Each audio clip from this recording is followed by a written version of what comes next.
Hello everyone, welcome to go with IK. Malaysia ভ্রমণ সিরিজের প্রথম পর্বে আপনাদের সকলকে স্বাগত জানাই। থাইল্যান্ড থেকে দুপুর 3টার সময় রওনা দিয়ে বিকাল 5:10 মালয়েশিয়া ইন্টারন্যাশনাল এয়ারপোর্টে আমরা অবতরণ করি। আমি তো ফ্লাই করার পূর্বে জানতে পারি যে মালয়েশিয়ায় শাটডাউন চলছে এশিয়ান সামিটের কারণে। তো খুব দুশ্চিন্তার মধ্যে ছিলাম যে সামিটের কারণে বের হতে পারবো না, অ্যাপার্টমেন্টের মধ্যে আটকে যাব। তো যাই হোক, উইদাউট এনি হ্যাসেল 5 মিনিটের মধ্যে আমি ইমিগ্রেশন শেষ করে বের হয়ে আসি। ততক্ষণে সন্ধ্যা হয়ে যায়। বেল থেকে ব্যাগ কালেক্ট করে তারপর আমি একটি সিম নিয়ে বের হওয়ার জন্য চেষ্টা করি। ট্যাক্সি নেওয়ার জন্য গ্রাব অ্যাপসটি ডাউনলোড করতে, কিন্তু সামহাউ গ্রাব অ্যাপসটি কাজ করছিল না। মালয়েশিয়ান এয়ারপোর্টে কর্মরত একজন ইয়াং ভদ্রমহিলা আমাকে অ্যাপসটি ডাউনলোড করার ক্ষেত্রে সাহায্য করে। প্রায় 1 ঘন্টা চেষ্টা করার পর হচ্ছিল না। পরে তার নিজ মোবাইল থেকে গ্রাব অ্যাপস দিয়ে আমাকে একটি ট্যাক্সি সে রেন্ট করে দেয়। 69 রিঙ্গিত ভাড়া নেয় এবং এয়ারপোর্ট থেকে কেএল আমার অ্যাপার্টমেন্ট পৌঁছতে 1 ঘন্টা সময় লাগে। আলহামদুলিল্লাহ সুন্দর মতন ট্যাক্সিটি পেয়ে যাই। ঝিরিঝিরি বৃষ্টি ভেজা রাতে 9:30 ঠিক অ্যাপার্টমেন্টে পৌঁছাই। সমস্ত কিছু শেষ করে অ্যাপার্টমেন্টে ঢুকতে আমাকে 10টা বেজে যায়। এ হচ্ছে আমার সেই স্টুডিও অ্যাপার্টমেন্ট। আপনারা দেখতে পাচ্ছেন খুবই সুন্দর, neat and clean. Massive window সহ 2 বেডরুমের এই অ্যাপার্টমেন্টটির নাম হচ্ছে ম্যাজেস্টিক রেসিডেন্স অ্যাপার্টমেন্ট। এটি 32 তলা বিশিষ্ট একটা অ্যাপার্টমেন্ট। আমি 20 তলা অবস্থান করছি। 23 থেকে 27 তারিখ 4 দিনের জন্য আমি অ্যাপার্টমেন্টটি বুক করি। 4 দিনের জন্য অ্যাপার্টমেন্টটি ভাড়া পড়ে 519 রিঙ্গিত, যে বাংলাদেশি টাকা প্রায় 16,000 টাকার কাছাকাছি, উইচ ইজ কনভেনিয়েন্স। এবং 100 রিঙ্গিত তারা ডিপোজিট হিসাবে আমার থেকে রাখে। তো আপনারা যখন অ্যাপার্টমেন্ট উঠবেন ক্যাশ টাকা অবশ্যই সাথে নিয়ে যাবেন, ওরা কার্ড অ্যাকসেপ্ট করে না। তো এখন সবচেয়ে বেস্ট পার্টটি আপনাদেরকে দেখাচ্ছি।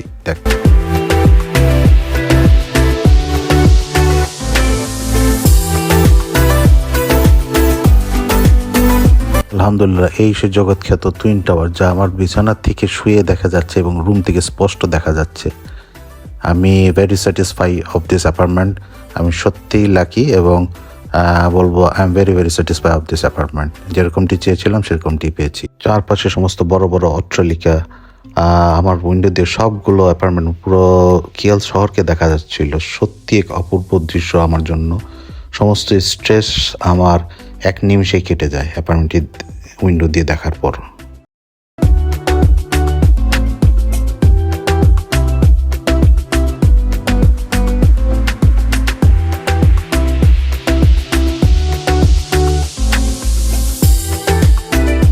Good morning Kuala Lumpur. ভোরের সূর্যের আলোক ছটা যখন চোখে এসে পড়লো, ঘুম ভেঙে যায়। ঘুম ভেঙে যাওয়ার সাথে সাথে সেই কি এক অভূতপূর্ব দৃশ্য।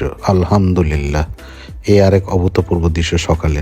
আপনারা দেখুন কত সুন্দর একটি দৃশ্য। আমি শুয়ে শুয়ে জানালা দিয়ে দেখছি এই সেই টুইন টাওয়ার, সূর্যের আলো, ভোরের 6টা সূর্যের আলো এবং বড় বড় আকাশচুম্বী বিল্ডিংগুলো আপনারা দেখতে পাচ্ছেন। এবং এখান থেকে আমার উইন্ডো দিয়ে পাহাড়ও দেখা যাচ্ছে। It's amazing. শুকর আলহামদুলিল্লাহ for everything.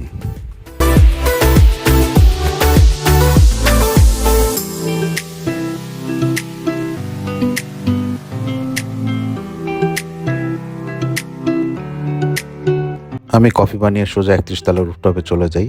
আরেকটা অভূতপূর্ব দৃশ্য হচ্ছে, আপনারা কেএল টাওয়ার দেখতে পাচ্ছেন, একই সাথে টুইন টাওয়ার এবং মারদেকা টাওয়ার আমার অ্যাপার্টমেন্টের রুফটপ থেকে দেখা যাচ্ছে। মেঘলা আকাশ ছিল শুয়ার সময়, তখন প্রায় দুপুর 11টা মতন বাজে। তো এখানে সুইমিং করতে দেখা যাচ্ছে অল্প কয়েকজনকে।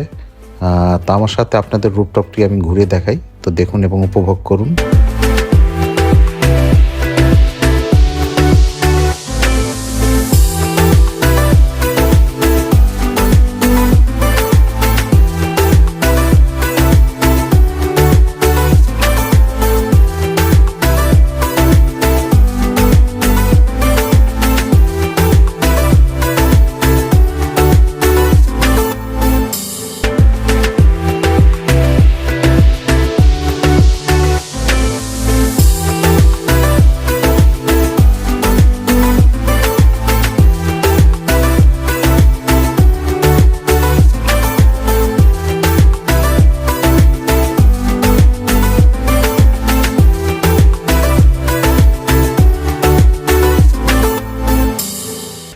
এই সেই Merdeka 118 building, the world second largest building in the world. তো এই ফাঁকে আমরা মালয়েশিয়ার দেশ সম্পর্কে একটি ধারণা দেওয়া আপনাদের চেষ্টা করি। দক্ষিণ পূর্ব এশিয়ার প্রাকৃতিক সৌন্দর্য ভরপুর বনভূমি, ফসল জমি এবং পাম গাছের সমারোহ বিস্তৃত একটি দেশ মালয়েশিয়া, যেটা টাইগার ইকোনমি জোন হিসাবে খুবই পরিচিত ওয়ার্ল্ডের কাছে। দেশটি গ্লোবাল ফাইন্যান্স ইকোনমিক্যাল হাব হিসেবে প্রসিদ্ধ।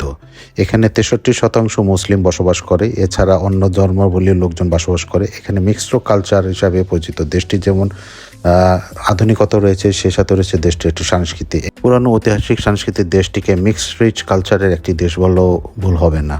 এখানে মালয়, চাইনিজ, ইন্ডিয়ান এবং ইউরোপিয়ান মিক্স কালচারের লোকজন বসবাস করে। এশিয়ার 20তম বৃহত্তম দেশ এটি। এই দেশের লোক সংখ্যা প্রায় 34 মিলিয়ন এবং 8 মিলিয়ন লোক এর মধ্যে কেএল শহরেই বসবাস করে। আর কেনই বা তা হবে না? এই শহরে রয়েছে জগৎখ্যাত twin tower, KL tower, Merdeka tower, award winning shopping mall, বড় বড় হাই রেজ বিল্ডিং। আধুনিকতার সকল ছোঁয়া এই শহরের মধ্যে বিদ্যমান রয়েছে। 400 মিলিয়ন পুরনো বাতুকেবের মতো পুরনো সাংস্কৃতিক নিদর্শনও। So it's deserve to be said, Malaysia a truly Asia.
পার্লামেন্টের লোকদের সাথে কথা বলে জানতে পারলাম, যেহেতু সামিটে মিস্টার ডোনাল্ড ট্রাম্প আসছে, সেই কারণে সিকিউরিটি পারপাসে তারা শাটডাউন ঘোষণা করেছে। তবে আমরা ট্যুরিস্টরা ঘুরতে পারবো, কিছু কিছু জায়গা ব্লক থাকবে, সেসব জায়গা যাওয়া যাবে না। এবং কেএলের বাইরে যাওয়ার জন্য না করলো, যেহেতু কেএলের বাইরে গেলে যদি স্টাক হয়ে যায়, তো সেই ক্ষেত্রে শহরের মধ্যে থাকার জন্য তারা পরামর্শ দিল। তো এর মধ্যে আমি একটু প্ল্যান করলাম যে বিকালের পরে তাহলে বের হব, বুতিক বিনট্যাংয়ের দিকে যাব, প্যাভিলিয়ন মার্কেটের দিকে। তো আশেপাশে ঘুরে তো সূচনা করি। তো সাথে থাকুন আর দেখতে থাকুন।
তো কেএল শহরে ঘুরে দেখার মতো 6টি প্লেস রয়েছে। তার মধ্যে একটা রয়েছে বাতিক বিনট্যাং, যা কেএল টাইম স্কোয়ার নামে পরিচিত, এবং অ্যাওয়ার্ড উইনিং প্যাভিলিয়ন মার্কেট সেখানে অবস্থিত। Twin tower, Merdeka square, national mosque, China town, Batu Caves, যা এখান থেকে প্রায় দেড় ঘন্টার মতন লাগে। এছাড়া রয়েছে গ্যান্টিং আইল্যান্ড, যেটা প্রায় সারাদিনের মতন লাগে এবং একটু দূরে।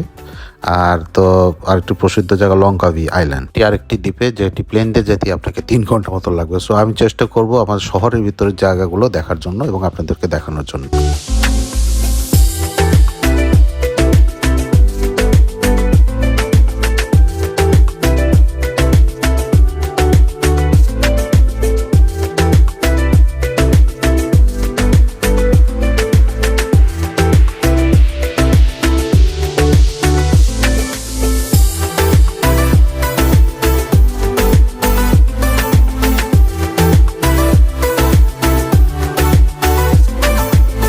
তো এখন আমি সুইমিং করে খাওয়া দাওয়া শেষ করে বের হব বুতিক বিনট্যাংয়ের দিকে। আজকের প্ল্যান আমার এটাই। তো আপনাদেরকে আজকে বুকিত বিং ট্যাংটা দেখাবো, তো সঙ্গে থাকুন, দেখতে থাকুন।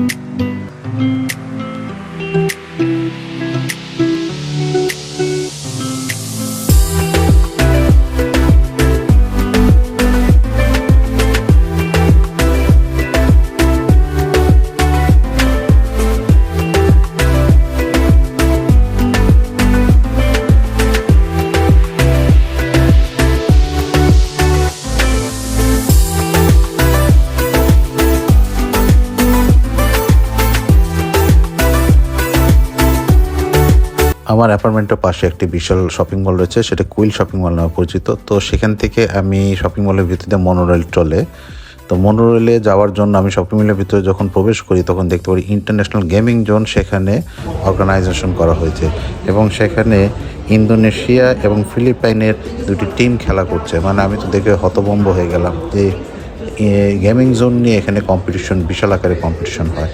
তো আমি এই মার্কেটের ভিতর দিয়ে ঘুরতে ঘুরতে মনোরেল নেওয়ার জন্য টপ ফ্লোরে চলে গেলাম।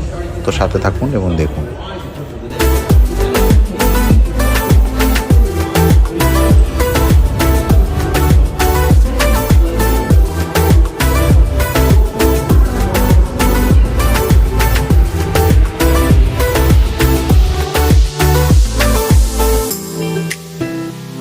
এই সেই মালয়েশিয়ার আইকনিক মনোরেল।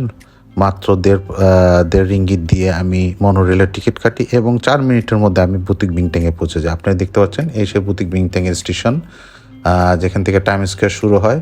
এখানে লোকারণ্য। তো বিকেলের আগে দিয়ে যখন যাচ্ছিলাম কেবল পর্যটক আসা শুরু হয়েছে। তো আপনারা দেখতে থাকুন এবং এনজয় করুন। এখান থেকে হেঁটে আমি কিছু ডলার এখান থেকে এক্সচেঞ্জ করে নেব, এক্সচেঞ্জ করে তারপরে প্যাভিলিয়নের দিকে যাচ্ছি। তা আপনারা সঙ্গে থাকুন।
তো হাঁটতে হাঁটতে এই তো চলে আসলাম সেই জগৎখ্যাত অ্যাওয়ার্ড উইনিং শপিং মল প্যাভিলিয়নের দিকে। আপনারা দেখতে পাচ্ছেন আসতে একটি বড় স্ক্রিন, এখানে এক একটি ফ্লোর এবং এখানে সব ব্র্যান্ডের শপগুলো দেখা যাচ্ছে। এখানে আসার দেখা যাচ্ছে আমার মতন প্রচুর পর্যটক, এখানে উৎসাহী পর্যটকগুলো। তো এই জায়গায় এসে মনে হচ্ছে না কোনো শাটডাউন কেএল শহরে চলছে। তো চলুন আমরা প্যাভিলিয়নের ভিতরে যাব এবং প্যাভিলিয়নের দেখার চেষ্টা করব ভিতর দিকগুলো।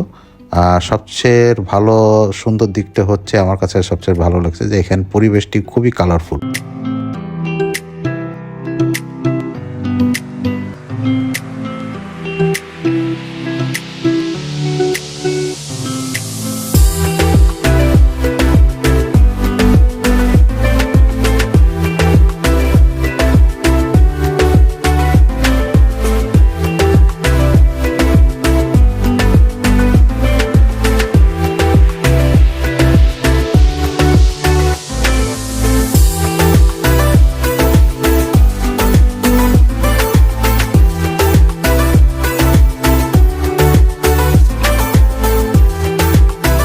ফাইনালি আমরা প্যাভিলিয়ন প্ল্যাটফর্মে চলে আসলাম। কি সুন্দর একটি ঝর্ণা, কাপগুলো একটু পার্কটি দেখতে পাচ্ছেন। পর্যটকরা সবাই উপভোগ করছে।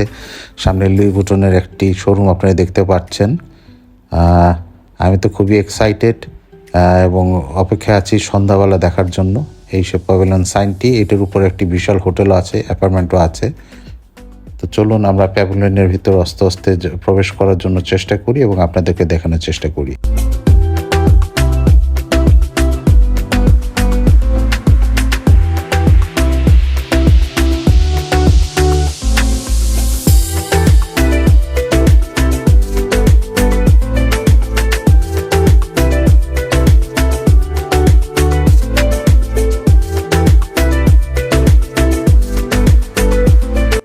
যেহেতু ওই সময়টিতে দেওয়ালি চলছিল এবং হ্যালোউইনের সময় ছিল, তো আপনারা দেখতে পাচ্ছেন একটি সুন্দর শৈল্পিক নিদর্শন দেওয়ালির জন্য তারা ফ্লোরের মধ্যে এঁকে রেখেছে। এই তো আমরা প্যাভিলিয়নের ভিতরে ঢুকে গেলাম। অপূর্ব সুন্দর একটি শপিং মল। কথা না বলি আপনারা আমার সাথে দেখুন এবং এনজয় করুন।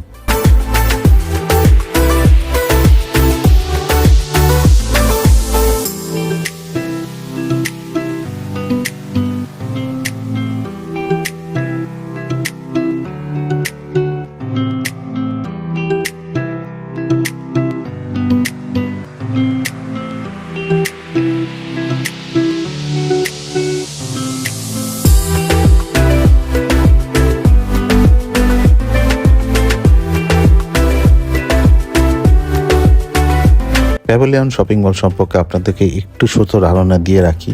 প্যাভিলিয়ন শপিং মলটি একটি ওয়ার্ল্ড অ্যাওয়ার্ড উইনিং একটি পশ শপিং মল। এখানে সমস্ত ব্র্যান্ড এবং পশ জিনিসগুলো আপনি এখানে এক্সপেন্সিভ জিনিসগুলো পাবেন এবং এখানে ফ্যাশন শোর ব্যবস্থা রয়েছে। শপিং মলটিতে বিভিন্ন ব্র্যান্ডের 700টি দোকান রয়েছে। এছাড়া সিনেমা হল রয়েছে, হোটেল রয়েছে উপরে, এবং এখানে খাবার দাবার জন্য উন্নত মানের রেস্টুরেন্টও রয়েছে।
ফাইনালি অপেক্ষার পালা শেষ। ওয়েলকাম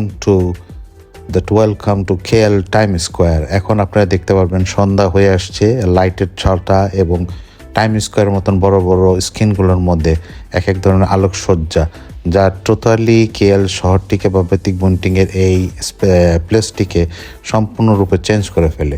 সে এক নতুন কালারফুল দৃশ্য আপনারা দেখতে পাচ্ছেন। আগের ঝর্ণাটি আর এখনকার ঝর্ণাটি দেখেন কত কালারফুল। তো চলুন কথা না বলে আমরা দেখি এবং উপভোগ করি।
হাতের ডান পাশে যে হোটেলটি দেখতে পাচ্ছেন সেটির নাম হচ্ছে গ্র্যান্ড মিলেনিয়াম হোটেল। এখানে আসিয়ান সম্মেলনের জন্য ডিস্টিংগুইশ গেস্টগুলো সবাই এখানে উঠেছে। আপনারা পুলিশের গাড়ি দেখতে পাচ্ছেন। তো পুলিশের সাজোয়াজান দেখলেই বুঝতে পারবেন যে কতটা সিকিউরিটি টাইট এখানে। তারপর পর্যটকরা খুব সুন্দরভাবে এখানে ঘোরাঘুরি করছে, কোনো কেওয়াস নাই, কোনো কিছু নাই। তাই এটাই হলো একটি উন্নত দেশের নিদর্শন। আপনারা দেখতে পাচ্ছেন আসিয়ান সম্মেলনের দেশগুলোর পতাকা।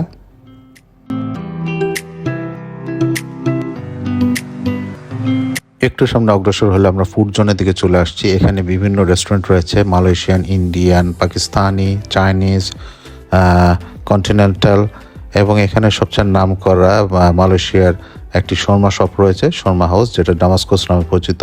তা আমি সেখানকার শর্মা অবশ্যই ট্রাই করতে যাব। সেখানে অনেক কিউ, চলুন আমার সাথে। এবং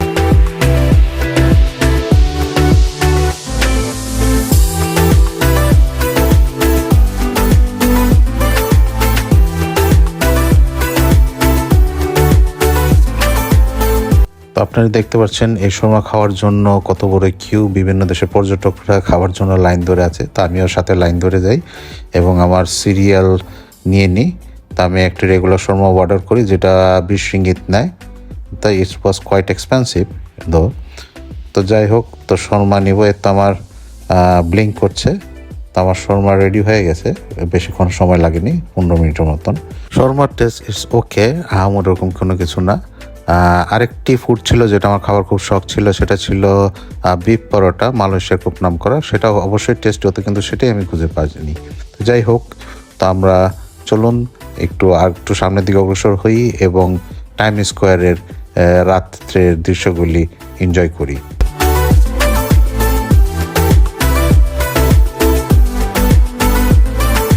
আমার কাছে কেএলের সবচেয়ে মজার দৃশ্য হচ্ছে এটি।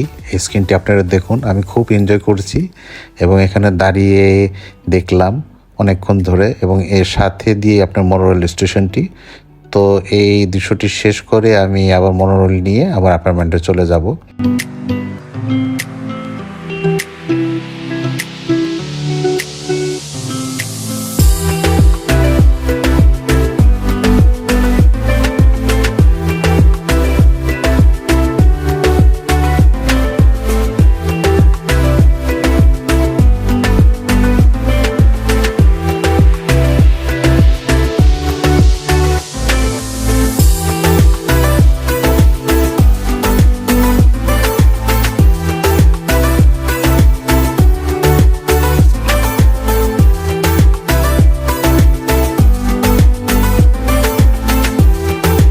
এই তো চলে আসলাম মনোরল নেওয়ার জন্য, অ্যাপার্টমেন্টে চলে যাবো এখন।